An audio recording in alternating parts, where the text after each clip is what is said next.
Hello, how are you doing? I believe you are great. It's another beautiful week, starting off on a holiday. If you don't take care before you realize, Charlie, you'll be so lazy. Let's just relax and rest. Rest. Take the opportunity to rest, okay? Rest. Take the opportunity to rest so that you can be fully invigorated for the days ahead in the week. And gradually, the month of September is coming to a close. It's interesting how time flies. But God is always good to us. His mercies always keeps us going. This morning, I just want us to ponder over something. Sometimes in life, we get stuck. There seems to be some sort of silence, that dark period of life where nothing seems to work. And as a Christian, it's as if God is no more speaking. You're not hearing that audible voice. You read the Bible, but it's like you're still not getting exactly what you want to hear from God. I came to tell you that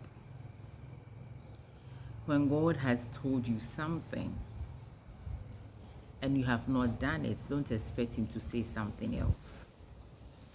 I should repeat myself, right? If God tells you something and you don't have the humility to obey, yet you move on with your life and you expect that you come to a crossroad in your life and God would say something again, it doesn't work. When you feel stuck in life, go back to what God told you the last time, where you left off the obedience trail, where you left off the humility and you started walking in pride. God speaks, and He just doesn't speak for speaking's sake. He speaks so that we can move on in life. As like you are in class 1, you would have to necessarily go to class 2, right? But you need to be obedient to what your class 1 teacher is saying. You need to do class exercises, you need to do your homework, you need to do your class test, you need to do your exam. You can't ignore all these things and then expect that when it's time for promotion, you'll be sent to class 2. It doesn't work. In our Christian journey, as long as God keeps talking to us and we are not being obedient to Him, we keep walking in our own wisdom, don't expect that life would progress for you. No. Then you go to God and say, hey God, why is my life not working? Why is this marriage still not working? Why is my husband still behaving the same after all the prayers I've prayed? Why is my wife still doing the same? And why are my children still being disobedient? Why is this work not flourishing? Why is my health failing? What did God tell you to do that you have refused to do? What is it? God told you to humble yourself. God told you to forgive. And you decided, hey, God, this one, me, I can't forgive. Oh. It's like he's taking me for granted. She's taking me for granted. Every time he or she does it, I always have to forgive. I'm not forgiving this time. You're not forgiving. You're back to God to do what? God should tell you something else. Something better than forgiveness. My brother, my sister, you're just kidding yourself. Yeah. You're just kidding yourself. When God speaks, He expects you to obey. Just say yes. Just say yes. So let me share this one with you and let me sign off. Last week something happened. But even before that, let me tell you something. Prayer is good. You see, the more you pray, the more God transforms your heart into his image. The more you become soft at heart in obeying his voice. The more you align to his will so that you are able to do what he tells you to do.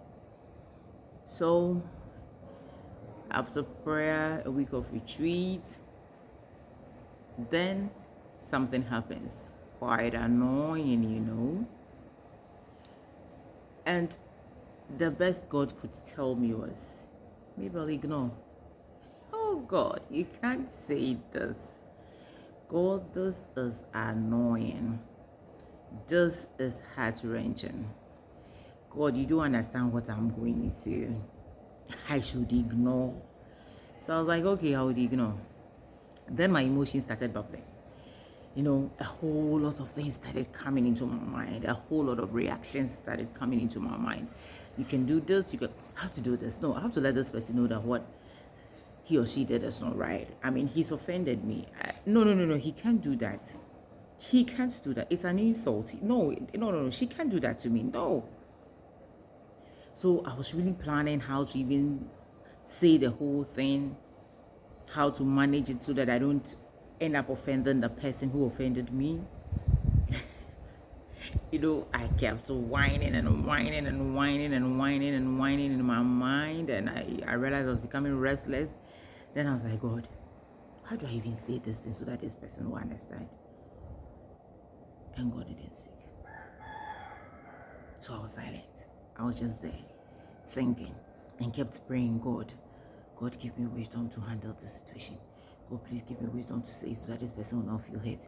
God, give me wisdom. God, give me wisdom. Give me utterance. Teach me what to say. Have you seen my foolishness? Oh, yes. We all behave foolishly sometimes before God. Then as I sat down quietly, I just remembered that God said ignore. What is difficult about being ignorant about something that happened? It happened, but God says, be ignorant about it. Ignore. As if it didn't happen. As if the person doesn't exist. Let it slide. Wow. I just took a deep breath. I said, God, help me. Help my stubbornness. Help my stubbornness, Lord. Help me. Forgive me, Lord. Please help me. Oh, Spirit Divine, attend to my soul. Give me rest for my soul. Give me rest for my soul. I had to pray that, Lord, help me to ignore. Help me to ignore. Help me to ignore. Help me to. Then finally I was like, hey, Charlie, let me move on. Do you think it was that easy? It wasn't easy. But until I obeyed God in ignoring the matter at heart, I didn't have peace for my soul.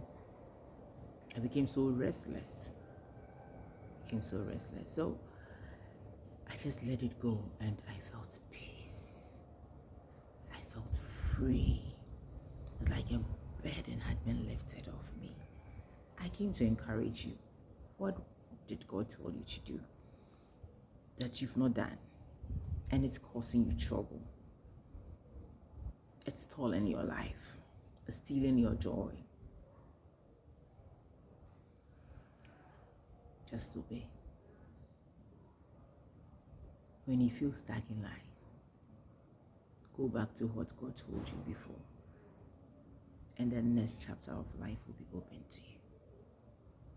God bless you. I will share later the blessings that came afterwards.